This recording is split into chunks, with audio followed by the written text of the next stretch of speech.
有这样一本奇书呢，它不仅描述了我们认知之外的完全不同结构的宇宙，而且还讲述了我们这个世界的创世历史，以及揭示了呢，在所有神之上呢，还存在着一个至高无上的神灵。原来是因为一个通灵人呢，他不小心连接到了另外一个世界，而向我们展示出了一个跨时代的世界观以及末日启示录。这本奇书的名字呢，就叫做《乌兰蒂亚预言》。以下的故事呢，非常玄幻，大家理性观看。Hello， 大家好，我是宇哥。Hello， 大家好，小唐。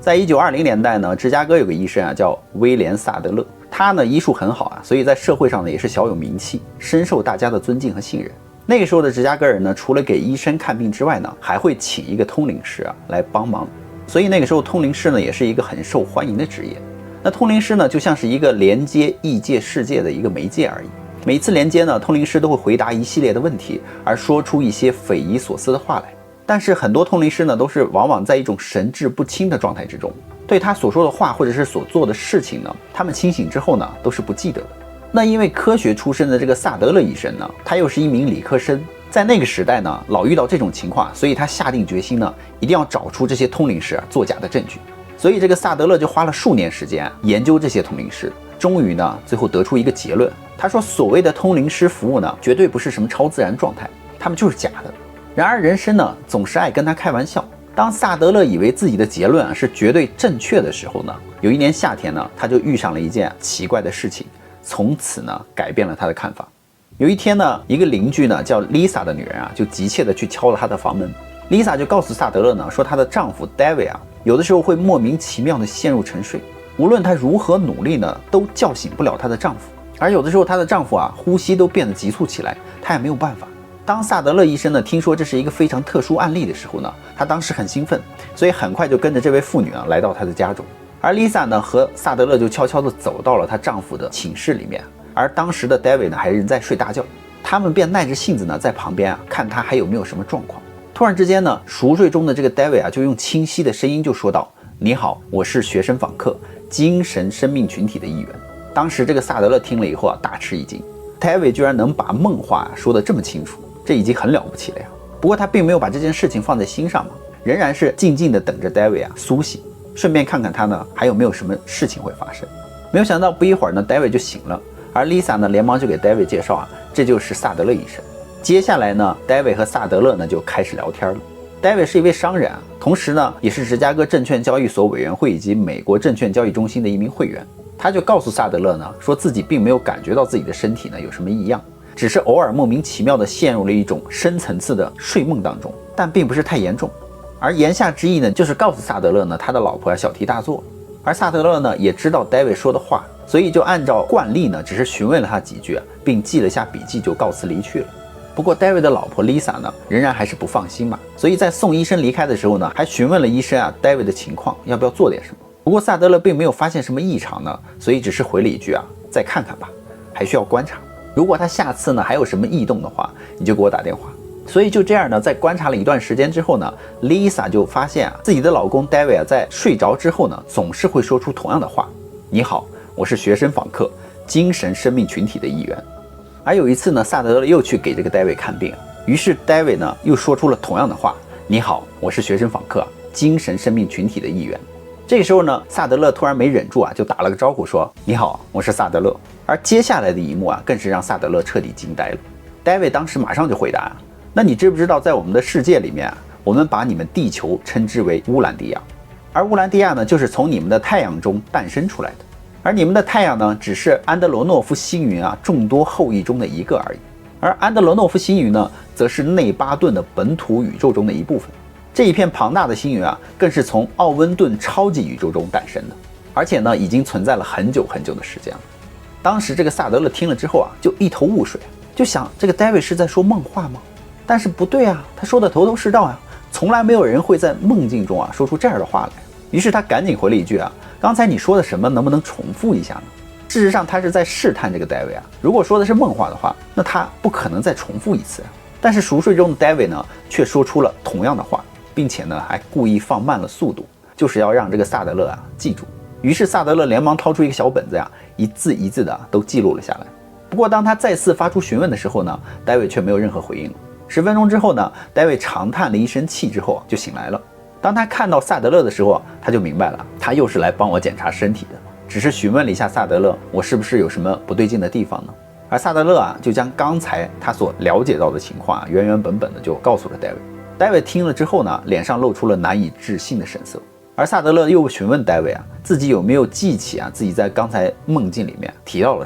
什么学生访客乌兰蒂亚内巴顿世界等等之类的字眼。戴维呢就是一脸懵，就说我听不懂你在说什么。这一刻呢，萨德勒终于就意识到了自己呢是真的遇到了一件不可思议的事情。戴维的这个梦话呢，也不是每次都说是过一段时间才会发生的。所以自从这之后呢，一直到圣诞节前夕戴维才又开始说梦话。那有了上一次的经验呢，这个萨德勒呢这次再去的时候他就带着一个速记员来做笔记了。这次的戴维的梦话呢，就开始了一次最长时间的谈话，他详细的解释了很多地球的未解之谜。而戴维这次就说呢，他说乌兰蒂亚其实是地球周围的宇宙状态，你大致呢可以把它理解为在地球的引力场范围之内的和地球生命有关的范围。那这个范围呢，就是地球的中心，也称之为乌兰蒂亚。但是乌兰蒂亚呢，是包含在一个叫做内巴顿的本宇宙里面，而内巴顿本宇宙里面呢，是有100个星座，在每个星座之上呢，是有100个宜居的系统的。这所谓的宜居系统呢，就是适合人类生存和居住的，类似于银河系这样的系统。它每个系统当中呢，又包含大约有1000个乌兰蒂亚，也就是1000个地球。在这1000个地球上面呢，都有智慧生物居住。所以在一个本宇宙当中大约是有1000万个人类的这样的世界存在的。而在内巴顿的本宇宙中呢，掌控它的最高的神灵呢，是叫做米迦勒。在米迦勒所主管的这个宇宙时空之内呢，他说所有的一切事物都在缓慢的进行和改进当中。那这个本宇宙中各种世界的系统和秩序的建立呢，以及各种生物的身体、智力和灵性的设计呢，都是在他的主管之下。所有的这一切呢，都是在慢慢的改进之中。他就是这个本宇宙内巴顿的主管人。但是他呢，也不是想干什么就能干什么，他所有的规划呢，还必须得得到更高的神主创神的允许他才能够实施。而主创神呢，也不是直接向这个主管内巴顿的米迦勒呢直接下达命令，而他是委任呢管理宇宙物质以及能量基础的神，提供了类似于星系的各种蓝图设计之后，这类的东西最后整体给到了这个米迦勒，米迦勒才能够按照这个蓝图呢，在内巴顿本宇宙里面组织和调动这个范围内的所有的物质和能量，然后再创造出遍布这个宇宙范围内的星系以及生机勃勃的世界。但是在这个内巴顿本宇宙之上，还有超级宇宙的存在，而内巴顿本宇宙的物质和能量大约其实只有这个超级宇宙的10万分之一而已。而这个超级宇宙呢，也有个名字呢，是叫奥温顿。每个地方的宇宙呢，其实都有着大致相同的潜在能量，虽然它们的物质的体积呢都有很大的不同，而可见的物质内容呢，在不同的时期呢，可能也会有变化。但是从物理的角度看呢，可能在这个奥温顿的任何地方的宇宙里面发现的能量和物质呢，在这个内巴顿的本宇宙里面都可以找得到。在内巴顿本宇宙的进化和扩展之上呢，唯一的物质的极限就在于空间能量的使用数量。这些空间能量是受限于宇宙中相关的人格与机能呢对引力控制的影响。所以在这个宇宙中星球的诞生呢，都是当这个能量物质达到一定的程度，到达具体化阶段的时候，就会有一位无限圣灵的圣女呢，伴随着一位天堂的圣子，他们一起出现。在他们同时出现的时候，建造原星球的工作呢，也一并展开。这将成为投射地方宇宙世界的一个总部。一个地方宇宙的进化是如此的长久必须要等到太阳变得稳定了，星球形成了，并且进入了轨道，创造原世界的这个工具还继续进行。这个原世界呢，将会成为这个星座的总部。这就很像是传说中的亚当和夏娃，而总部呢，就是伊甸园。当这个宇宙中的所有的组织都完好且充分就位的时候呢，创造者圣子呢，才开始以天父的建议呢，用他的神性创造出了人类。那人在这个宇宙中的实相中都有哪些特质呢？在乌兰蒂亚人类经验表中其中表明了有以下几个层面。人的身体呢，是物质或肉体的有机体系，具有动物的本质以及起源的活电化学机制。而人的心智呢，是有机的思考、感知、感觉的机制。所有的意识、无意识的经验与感情生活相关，会不断的向上拓展，经由崇拜和智慧而发展到精神层次的一个智能。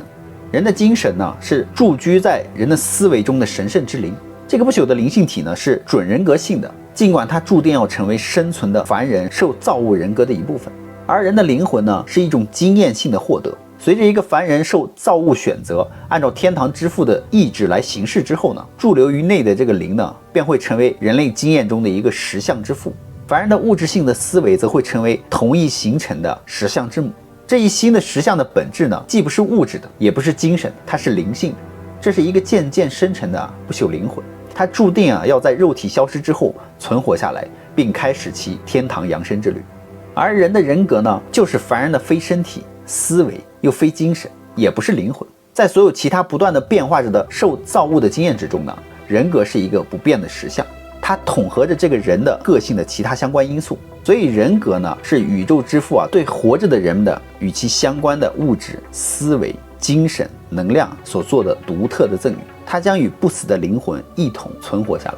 所以意思就是说，只有灵魂和人格呢，也就是这个人的性格是永久保存下来的，是不变的。而学生访客呢，借 David 的那个口不停地讲，萨德勒带来的那个速记员呢，也在夸夸的记录。突然之间呢 ，David 又不说话了。这个萨德勒又试探性的问了几句呢，还是没有回应。于是萨德勒就明白今天呢就到此为止了。不一会儿 David 就醒了，和上次一样也是一问三不知。他只知道自己睡了一个好觉。这之后呢，奇怪的是过了好长一段时间，David 都不再陷入这个深度睡眠了。而 Lisa 与萨德勒呢也没有联络有一段时间了。所以这个 David 呢每天都在正常的忙碌工作。那萨德勒呢就很想了解更多的这个乌兰蒂亚的情况，心中呢多少有些失望。不过仔细一想能让一个人好起来呢才是最重要的嘛，而且他也没有时间去考虑这件事情。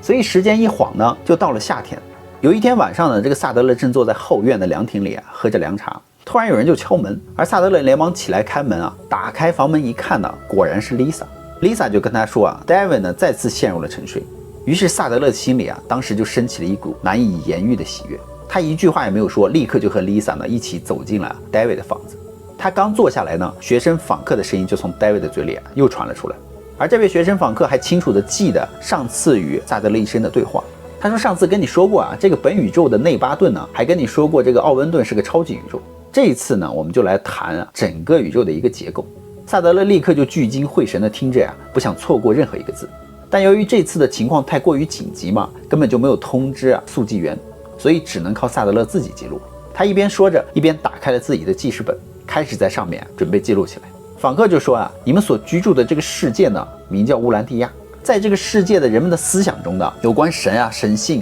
神灵之类的术语呢，在意义上存在着极大的混乱。而人类呢，对于这些繁杂的名称呢，所指的神灵之间的关系呢，则是迷惑不解而无所适从嘛。他说，其实奥温顿呢，这个超级宇宙是有7个的。这7个超级宇宙呢，是环绕着那无始无终、神圣而完美的哈沃纳中央宇宙在运转。这个永恒的中央宇宙的核心呢，其最中心呢，最里面是一个永恒恒定的天堂之岛。而这个天堂岛呢，是无穷宇宙的地理中心，也是永恒上帝的居住之所。我们通常呢，将7个进化中的超级宇宙呢，与中央神圣的宇宙合称为大宇宙。而这个总体的大宇宙之中呢，还包括那些尚未有居民居住，但是在运转之中的外空间宇宙。学生访客就说，宇宙是由千百万个有生命居住的星球组成的一个团队，有许多的天堂般的世界级的具有很高灵性的生命。而在你们地球呢，你们称他们为神。你们不是偶然存在于这个地球上的，你们其实是居住在一个友善、有组织、行政效率很高的宇宙之中，你们只是计划中的一部分而已。而天堂的圣父呢，在计划中使你们至臻完善。你们在地球上的生命是你们进入一个永恒旅程的开始而已。他说，我们所知道的这个宇宙中心呢，是以天堂世界为中心，沿着一条横向的时间线来展开的。主宇宙呢，是由6个椭圆形的圆球来组成的，每一个圆球呢，都代表着一层空间层面，也就是说总共有6大层面。而这6大层面合起来呢，才被称为主宇宙。所有的一切呢，都围绕着这个宇宙中央的天之国在运转。我们可以将天之国呢理解为宇宙岛，最高级别的创世宇宙之父呢就居住在这里。而这6大层面呢，是由内而外分别为第一层中央宇宙，它并非是一种空间或者是时间构成的，它是一种永恒不变、没有起点也没有终点的宇宙，由10亿个完整的球形世界呢所构成。这个宇宙岛呢，是整个宇宙的核心，也是唯一的一座岛屿。它外围的一切呢，都围绕着中央宇宙在旋转。再往外第2层呢，则是7大超级宇宙。这7个超级宇宙呢，都是一片空间一片空间的，里面呢都含有大量的本土宇宙。而你们地球现在所处的这一片奥温顿超级宇宙啊，就是7大宇宙之中的一个。这个奥温顿超级宇宙啊，诞生的时间还比较新。这7大超级宇宙加起来呢，就有7万亿颗有生命的星球了。现在呢，在这7大宇宙的区域的边缘呢，已经出现了一些破损，导致呢这7大宇宙呢本身也不是很平衡。那再往外一层呢，第3层又称为外层空间中的第1层，它是距离7大超级宇宙最近的地方。但其实说近呢，它们之间的距离还是很远的。这一片外层空间呢，充斥着庞大的能量，如同一个正在诞生的巨型能量圆盘，与7大超级宇宙啊相隔一片空间。它们中间相隔的空间呢，十分寂静，仿佛是一片真空，里面什么都没有。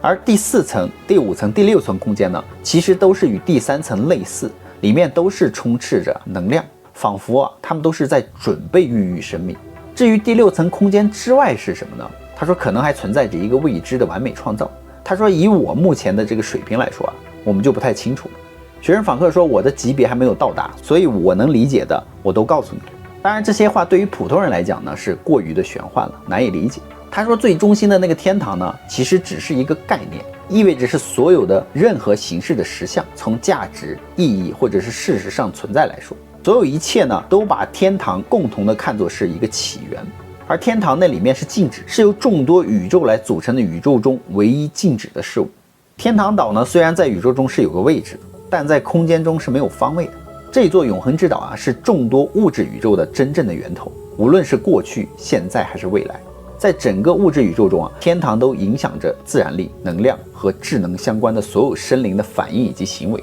就仿佛说这个天堂呢，其实它是一个大脑一样，整个宇宙的一个大脑。它在运作和掌控着所有的星球以及生命。最后呢，学生访客还做了一句总结啊，他说毕竟我们呢作为被创造的生命啊，对于最高创世神呢，他的创世目的还有他的智慧呢，我们永远都是理解不了。